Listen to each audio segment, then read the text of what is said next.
محترم رور محبت فراهي صاحب پوښتنه کړې ده، وایي په لمانځه کې لستوڼي پورته یي د نارینه یا ښځینه لمونځ څنګه دی؟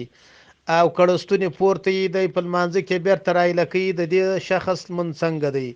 محترمه وروره، د ښځې که لستوڼي پورته وه او د لاس د خپړې یا د مړوند څخه نیولې یې خواته تر څنګلو پورې همدغه د لاس حصه کې چیرې یوه څلرمه حصه لوڅه وه، یعنی د څلورو ګوتو په اندازه باندې لوڅه وه، لمونځ یې صحت نه لري.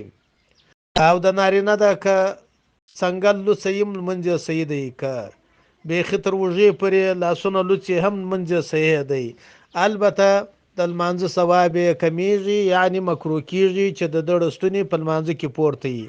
خو که د چا ړستونې په لمانځه کې پورته وه، البته نارینه، نو هغه دې ړستونې نه راکښته کوي، خو کې راکښته کړه.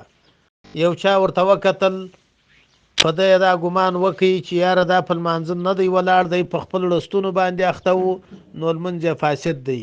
او کې دومره وخت باندې ونه نیوی، بلکې په یو وار باندې کښته سوه، یا چې یو چا ورته کتلي وای، هغه ګمان نه باندې کاوه چې دا لمونځ کوونکی نه دی، بلکې د لمونځ کوونکي ګمان یې باندې کاوه، نو بیا لمونځ یې صحیح دی، لمونځ یې فاسد نه دی. والله اعلم بالصواب.